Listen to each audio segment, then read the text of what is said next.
Hi, everyone. I'm Elaine Chow. And I'm Trist Curless. And welcome to The Musician's Loop. Loop, like a drum loop? No, like the kind of thing that a jeweler uses to evaluate gems. Oh, like a magnifying glass, like what we'll do on this podcast, actively listening to music like a musician.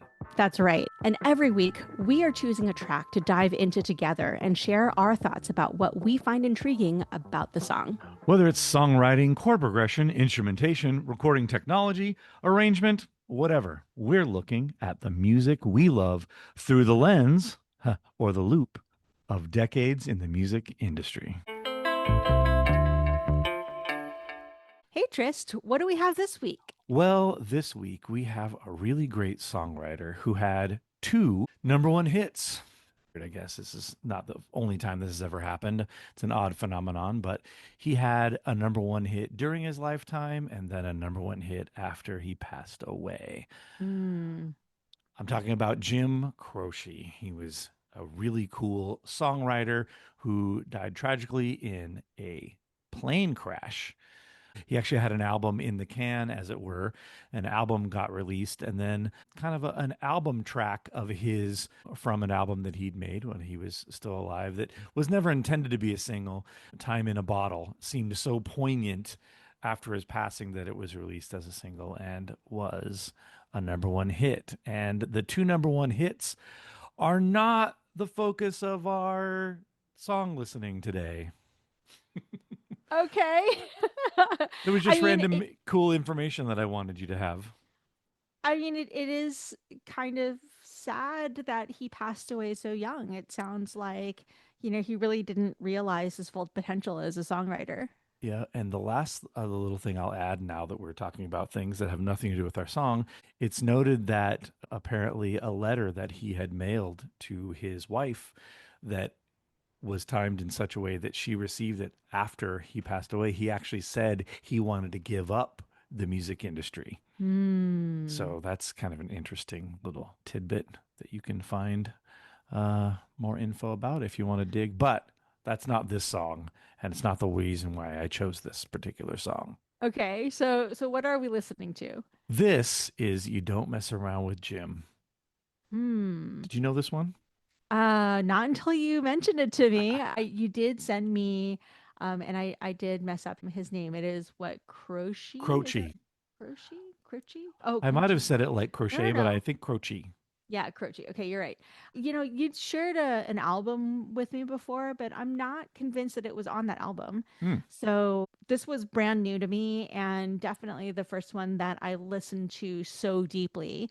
Because when you recommended the album to me, I was listening to it as a whole and just listening for the vibe as opposed to really deeply listening to any of the individual songs. Yeah, I really like his songs and his songwriting style. On one hand, there's things that are very, not deep topics. We're not changing the world, talking about don't mess around with Jim, this big bully. Yet, Hey, no spoilers. Yet, I haven't gotten there yet. Just the way that he puts things together, simple yet complex and well done. All right. So with that, we are going to pause in just a moment to give you an opportunity to listen to the song. We'll drop the links to the song inside of the show notes. So we are going to ask you to pause and then hopefully return. But that being said, Tris, can you remind us about how we should be listening to this song or any of the songs in our podcast? Well, part of the mission here is to have you be focusing on the listening, not what we chirp about, but to listen, really listen. And to me, that involves just improving whatever you can. Again, I know you may be out on a walk, on a run, maybe you're in your car, maybe you're about to take a nap and our dulcet tones put you to sleep. I hope that's not the case. Anyway, you may not be in a situation where you can do it, but if you are in a situation where you can improve your listening environment, grab those nicer headphones, put it on the system at home, what have you, please take the time to do so. We're all about the listening. Awesome. Okay, we'll see you in just a moment.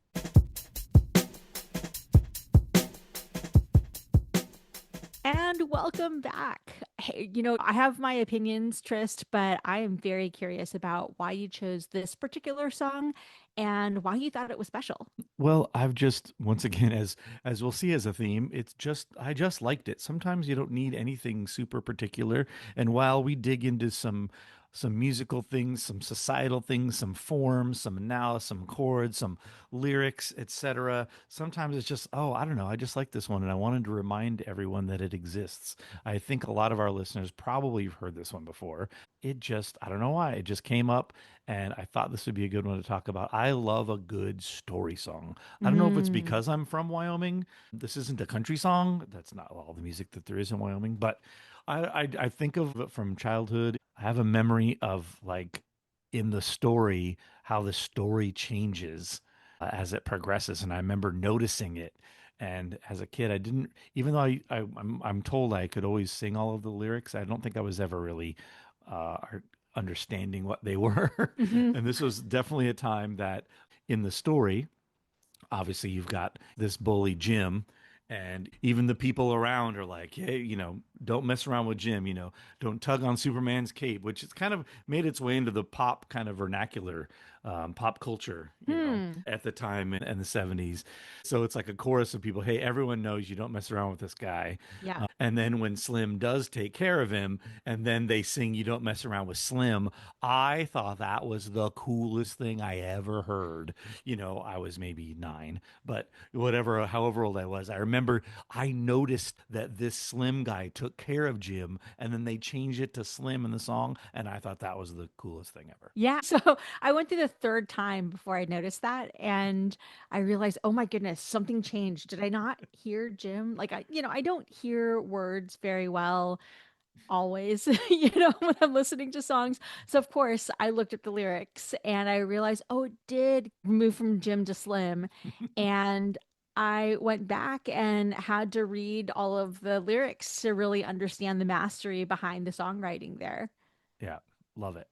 Yeah, I also loved what you said about kind of the pop culture references. And I wrote down the ones that I realized were either just slang that I'd heard about, which I'm pretty sure was just more generic slang, but also references to everyday pop culture references. Thinking about, what we're thinking about here in 2025 with like Labubu or whatever it is that we have in today's pop thing. But, as we take a look at Superman's cape, I saw the word Lone Ranger in there, Mm-hmm. and then drop top Cadillac. Mm-hmm. And Yep. I was like, oh man, like honestly, like I never heard I knew what a drop top was, but I had to look it up just to be sure because I'd always heard of it as a convertible, Right. right? Yep. Like a convertible Cadillac as opposed to a drop top. And so these are very clear images that I have in my head because of the way that I grew up. Like I grew up knowing who Superman was Mm-hmm. and, understanding the whole like comic book history of Superman and Lone Ranger as well. Even though Lone Ranger predated me, like everyone knows what the Lone Ranger, like the character is, Right. and what he stood for. Right. There are other things in there that I just thought were just interesting references, but those were the three that I called out as like really big pop culture references that helped to anchor the song in a particular era. Yeah. Yeah. So tell me a little bit about what you heard from the orchestration or like what you heard in terms of instruments or vocals or any of the other things that we normally Well, listen for. my favorite things musically about this song are the fact that the first chorus he sings it by himself, Hmm. right? Um, and then in the second verse, after Slim arrives and asks about Jim, then they're like, and everybody say, Jack, don't you know you don't tug on Superman's cape, right? So Yeah. there's the whole chorus. There's the background singers come in. So it's like everyone in this part of town knows this Hmm. is just fact. You don't tug on Superman's cape. You don't spit in the wind. You don't pull the mask off Lone Ranger. Like these are just facts that are known. And Slim is showing up to deal with him and doesn't care what you say. But I like the fact that it's first just him, and then Hmm. after he shows up on the scene, it's like the community, the area of people, like the quote unquote everybody knows. So they all sing it next. And then I Mm. love how the quote violence slash fight slash whatever you want to say happens in the pool room. I love the music goes to a halftime feel, right? Yeah, Like I wrote that down too. I love it's just like it's this suspense that happens, and the background vocals, the background, everything about the music right there tells you something is happening, Hmm. even though it's only for 4 bars, just enough of a thing like oh, this is when it goes down, So I just love how he was able to get all of that going and all of the vibe and the feel of what was happening in such an economic short amount of time. Yeah, I mean it was a really short song. I wrote down it's similar to you. I didn't really pick up on the choir or the people singing in the second chorus because it was, the people saying, "Hey, don't mess with Jim." Mm-hmm. I wrote down in my first line, half honky tonk, half enthusiastic church choir. And I also heard a lot of talking during so it was a commentary that was happening as people were saying, "Hey, don't mess around with Jim." And I just thought that was interesting because I think it was very much like the culture, especially when you're talking about like an enthusiastic church choir, that there's a lot of like talking and feedback and engagement, like active engagement with what's going on there. And so I just thought it was very I don't know if there's a word that I have for it. Familiar in some ways. Yeah. I want to I But want to yeah. point out a thing that you mentioned about the talking. So in a little section that it just vamps on one chord, it almost serves like a bridge. It doesn't musically function like a bridge. It doesn't go to some other chords we've never heard. It's not Mhm. materially we don't know. But just to get something different, he does talk, and it's basically Slim saying like, you don't hustle people strange. Even if you do, I think it's worth something like even if you do have a two-piece custom-made pool cue, like that doesn't make you great. That doesn't make you the boss of me, etc. It doesn't make you the boss of this town and this block and this pool room. He found out, and it's like he just has this little where he's just kind of talking. He's not even really trying to sing it. He's just like this little verbiage, and it almost serves like a bridge. It's Yeah, not really a bridge, but it's the mhm. only material that's like different from the rest, and that's just that he's talking and saying, "Hey, I put him in his place." Yeah, and in another episode we had talked about the role of a bridge where often it's some kind of the lesson or a reflective moment or the truth behind the song happens during the bridge. And I also found it was fascinating that this was done as a spoken interlude because I was again reading through this and I'm like, "Oh, there's a lesson." And I went back and listened to it and thought, oh, that was not the orchestration I was expecting Yeah. in that moment. But I just thought it was interesting that it was a spoken interlude between these two choruses. It was given the time to do that as well.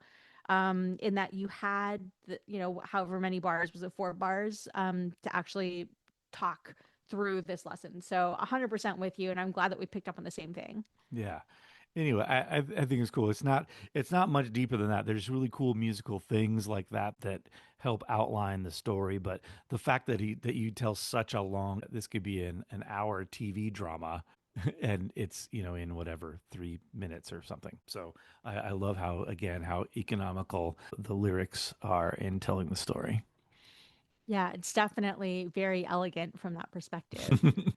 So, other things that I heard here, I was listening to this in my studio speakers because, of course, as you said, we want to listen to it in the best environment possible. And one thing that really surprised me on the first listen was this lead acoustic guitar. So, it's a very acoustic song, but there was a lead guitar that was doing more of, I think, what the role that an electric guitar would play in like modern day rock music, where it's a little bit more of the, um, what do you call it? Like the little decorations, right? Where Hmm. you're like, oh, the interstitials. That was panned really, really hard left. Hmm. And then there were places where I was trying to figure out, oh man, am I just listening to the wrong, like how it took me a while to figure out that the way that it was mixed was so 180 degrees that it really felt like you were embedded into the storytelling. So Hmm. we had Jim Crouchy's voice center, but maybe slightly to the right, and then the choir or the chorus was kind of center and panning slightly to the right, but then there's this hard pan left for this lead guitar, which is like, oh wow, okay, I'm really in space here. Mm-hmm. And thinking about when this was made, when I think you said 1972, like that's what the song said in the link. And 1972, I mean, you're talking about some pretty rudimentary controls that you have at that point in time when it comes to that level of mixing and mastering. I'm kind of curious, like, what your thoughts were of that. You know, some of the No, choices that were made from a recording perspective. no, that's exactly the thing. Just that stuff, again, being this kind of a setting where it's a story. So it helps you visualize. And I think that's the key, just making you feel like you're there. Especially, again, the scene that goes to the pool room where it goes to the halftime feel, etc. The way that the chorus is like you can see it. You can see it. I think so. I think that's pretty cool. Yeah, the drop to halftime was it's my favorite thing in this song. Yeah. Well, any final thoughts about this? I mean, that's it. Some stuff just isn't any deeper than that. I just dig the song. I think it's fun. It's weird to talk so lightheartedly about a story where a guy gets killed, but at the same time, it doesn't land on you that heavy. I think probably because it does such a job setting up what a bad guy this Jim Walker was. Mm-hmm. And we like the underdog. Maybe that's why it's like brutally murders a guy, and the song seems so it kind of happens, and then we move on. Oddly enough, Yeah, I love what you're saying about the underdog here because there does seem to be a power imbalance. Just looking at the lyrics, I have them up in front of me. You know, we got big Jim Walker, of course, and he's big and dumb as man can come. He's stronger than a country hoss, and you know they all call Big Jim boss. And right? I'm listening to all of this, and Jim Crouch is really painting this picture of this like big bad guy. And then, you know, you have the underdog out of South Alabama come a country boy. Yep, So, you know, from 42nd Street, you have this country boy who is taken advantage of. yep, And he's not exactly your idea of a winner in this song, but he comes and he overcomes, right? And he yep. says, look, you know, I was taken advantage of, and now he becomes the big dog. So it's classic underdog there. So really good call out. Love it. Awesome. Okay, well, that's it for this week. But before we leave, we're going to move over to our mailbag. Mailbag. Yeah. We're going to have some kind of theme for this mailbag. Oh yeah. Uh, so, going into our mailbag, just a reminder you can get a hold of us via email, the musicians loop, LOUPE at gmail.com, or message us on Instagram, follow us on Instagram for that matter. We would love to hear your questions, but in the meantime, we are sourcing from a number of different places, including Threads. So, like, shout out to the Musicians of Threads group because we're getting some really good ideas and really good conversation topics here. So, this week's is from Matt Long Music, and this was from August of 2025. And he posted, musicians, are you more creative in the morning, afternoon, evening, or night? Trying to Mm. find my creative rhythm. Oh man, that's a tough one. Man, I don't know that there's a universal. I suppose you could do some kind of study and find patterns, etc. But I think the patterns also need to include where those musicians are in their life, how old they Mm. are, where their families are, if they have them or not. Are they in bands? Are they solo artists? I think all of those things matter. I tend to feel like we get in the groove of being musicians who are performers. Obviously, those things happen more in the evenings. So I think Unless you're a church musician like unless you're I a church am. musician, Yeah. right? I'm This up at proves my 5 in the point. morning on Sundays. This proves my point even more. It's like if that is the time that you do whatever time that you maybe condition yourself to doing music, maybe then you naturally are creative in that time. I don't know. I don't know about that. Like I play on Sunday morning, 3 services on Sunday mornings, and whew, it's exhausting every single time. Well, tell me this then, when you're not doing that, if it's during the Mhm. week, if you don't have to work and you had to work on some kind of music, is there a time of day you would just naturally want to work on it? I don't think so. And I was looking at this particular question, and the question was not so much about creativity as much as it was about energy for me. Mm-hmm. And I think about how I write because I've been doing a lot more like book writing versus songwriting recently. Mm-hmm. And that type of creativity is really an endurance thing for me. It's Mm. more of a discipline, right? In order to be able to be creative, you actually have to be incredibly disciplined. So whether it means I need to make time to do things before work or after work, or if I have a day off to carve out a couple of hours, or to meet up with someone in order to provide myself with some kind of accountability. I find that I work a lot better when I've carved out time both mentally and physically and make sure that I am not distracted by anything else. Know that I am in a mental space, or I've carved out a space where I'm not going to be doing housework or seeing friends or being distracted by online things. It is a time that I have set aside to do this one particular thing. And sometimes, as I'm prepping for, I was talking about being a church musician, I will set aside time to review my music ahead of time. And that is a discipline. And I know that you've done that as well. The time that I've known you, you've excused yourself from all sorts of social events to prep for the next day's gig because that's your responsibility. That's your job, right? To prep Yep. music and make sure that you're familiar with things. Mm-hmm. So in the creation process, I think it's a very similar kind of thing where you have to make time, and the time that you have is the time that you have to be creative. Now, can I optimize for one thing or another? I find that I'm a lot less creative and disciplined when I'm super tired. So beginning of the day, end of the day, not fantastic for me. I'm not a morning person, and when I get tired, I get super tired. So I think that there's something to be said about figuring out when your energy and focus is available, and Right. also having the discipline to be able to train your mind to be focused when you need to be focused. So sometimes that's late morning to early afternoon for me. Sometimes it's after work and I need to get in a workout before I can sit down. And then I actually have to force myself to sit down and do something for an hour. And I Right. love what I do afterwards, but it takes me prioritizing that time for myself. Yeah.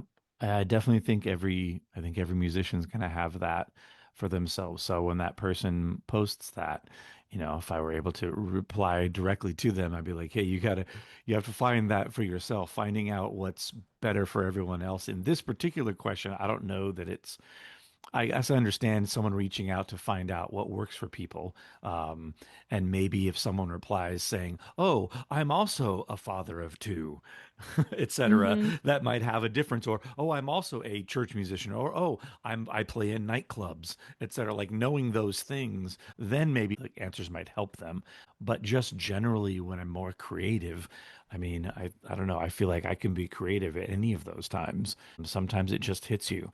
I think you're right. My initial answer would be the evening or nighttime, again, because I'm just attuned to performing, etc. So that's when my brain is allocated. Oh, this is music time. So that's Mm-hmm. when I'm going to be creative. But I mean, but also after I'm well rested and I've got the whole day ahead of me and I'm just like, I can be a lot more creative than in a different way. So I don't think there's a specific thing for me.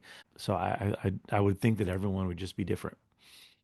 Yeah, I'm also kind of curious about the difference in creativity between writing, like actually creating something from scratch versus performing and being like I don't necessarily see music as mechanical, but sometimes it is one of those things where you're executing, a creative vision, you're participating as a part of a creative vision. I'm curious like how that differs for you in terms of, the amount of brain cells required or the amount of energy required. Do you see a difference for Yeah, yourself? no, that's true because I would think of it. I guess I think of them both the same, but you're right. I think they're different. Like, am I truly being creative or am I rehearsing things that I just need to improve? Here's this music I need to learn. Well, there's nothing creative about that. I just need to put in the time to learn the music, learn the lyrics, learn whatever. But that's different than the creative time. Like, oh, yeah, I told them I would write the bridge for this song that my co-writer is going to write. Yeah, that is different, I think. I need to be in a different mindset for each of those things. Yeah. And I also think that there's a lot of types of creativity that we participate in as musicians because there's a lot of the social media work or editing that is creative, and it takes some of that capacity because we're spending that much time promoting. And that is, whether it's a visual creativity or some kind of, I'm creating a skit or I'm doing this thing to help to promote my music. Those are things that I feel tap into that same kind of creative vein. Not to say that that's going to exhaust that creative vein because I don't believe it's a zero sum game, but it is something that takes away from your energy. Yeah, I'm kind of curious what you think about like the other types of creativity that you need to have in order to be a well-rounded or a self-promoting musician. Yeah, I do think that's different. Yeah, I guess then for me, creating advertising for shows, creating vehicles to promote music, etc. I think of those as more daytime activities because they're part of like a work day, like a normal Mm. business world works. I think my brain compartmentalizes them that way. Like, oh, um, I have this idea to promote a show, but it doesn't come to me on a Saturday evening. It comes to me on Tuesday at 10 a.m. Mm-hmm. because that's when business happens. So I think my brain kind of does compartmentalize that, and then it's like I'm going to work on some music. Maybe it's in the afternoon, but it's closer to the evening or nighttime for the actual Do you music itself. find, yeah, I'm kind of curious, do you find it that your musical energy, so like thinking more of that creative energy, is like what's the relationship between that and your social battery? Hmm. I don't know that they affect one another personally. Okay. Yeah.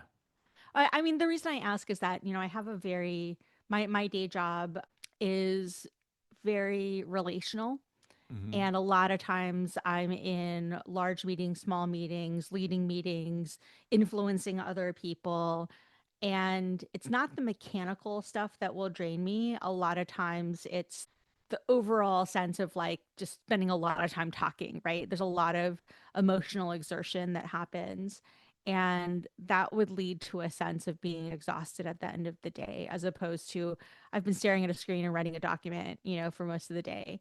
Right. Um, yeah, I don't have a fully baked thought about how the two relate. It just came to mind as, Hmm. we're talking about types of activities that either drains or replenishes creative energy, especially when it comes to those of us who are dual career or multifaceted. I know that I have a lot of things going on. And so, what is it that I do that restores my creative vision or restores my creativity in general? Sleep is a big one for me. Hmm. And what are the things that drain that creative vision, make me feel a little bit more emotionally exhausted or unable to tap that same level of creativity, or forces me into more of an intellectual creativity versus an emotional creativity? Mm. Lots of things to think about there. Yeah, I think also it could go either way, like because you're just talking with people all day. On one hand, it could make one tired just in general at the end of the day and not want to create at all. Or knowing that you need to be create, you have some things that you need to create. It might be a relief to, oh, I don't have to interface this way. I can actually be creative. I'm not just stoic now in talking to these people. Maybe the fact that it is, you do get to be creative after you Mm-hmm. didn't get to be creative all day. Maybe that for some that might actually be a jumping off point, like, oh, great, I finally got rid of like the work day and now I can be creative. Well, sometimes it's just the work day got me so dead and tired that I don't want to be creative at all. I think both could be the case. Yeah, well, we would love to hear. I would love to hear. I'm pretty sure we would love to hear what you think about this topic. So definitely feel free to reach out to us. We would love to hear your reaction to this particular musician and what kind of response you might have to him, or what kind of reflections you might have for yourself. Yeah, thanks so much. So, yeah, with that, that's it for this week. I hope to see you next week. And that's it for the Musician's Loop. See you next See you time. later.